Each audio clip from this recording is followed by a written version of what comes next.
Of the 32 names on this year's Hall of Fame ballot, only 2 were approved Wednesday by baseball writers to join the immortals inside Cooperstown, Ken Griffey Jr. and Mike Piazza. They're 2 iconic sluggers of the 1990s with 1,057 homers between them, whose paths will cross again when they're inducted July 24.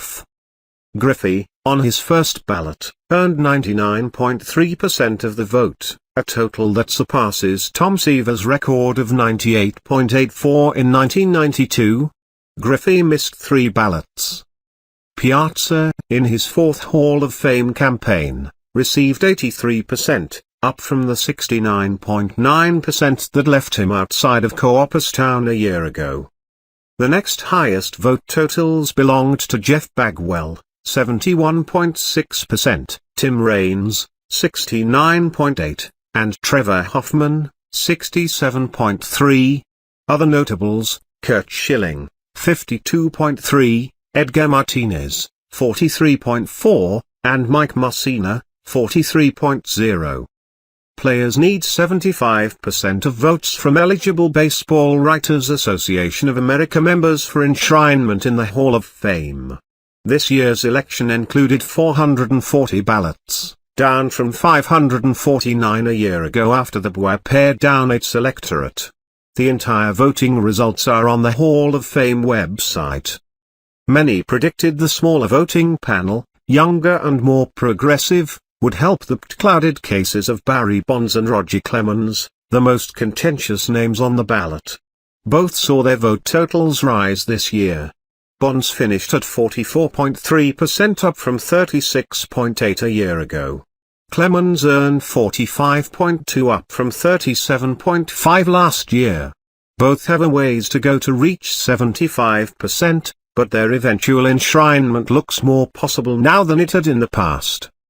Alan Trammell, 40.9%, and Mark McGuire, 12.3%, were on the ballot for the final time and neither did particularly well. The packed ballot mean tough calls for voters, and because of that some players with legitimate Hall of Fame cases saw lackluster results. Billy Wagner, a first-timer, finished with 10.5%. Sammy Sosa was at 7%. Gary Sheffield received 11.6%. Nomar Garciaparra received just 1.8% and Jim Edmonds got 2.5%, which means they're now fallen off the ballot for not reaching 5%. Others receiving votes but falling off the ballot include Mike Sweeney, David Eckstein, Jason Kendall and Garrett Anderson. As for those who did make it, Griffey and Piazza are quite a pair. Griffey is baseball's first Hall of Famer to be drafted number 1 overall, his pedigree unquestioned and the career that followed living up to the hype with 630 homers, an MVP award, 10 Gold Gloves and 13 All-Star appearances. Piazza, meanwhile, was drafted in the 62nd round, at number 1,390 overall. He was an against-all-odds star, who became one of the greatest offensive catchers of all time, hitting more homers than any catcher before him. He finished with 427 homers, 396 of them as a catcher. Their paths were different to say the least, but that's what makes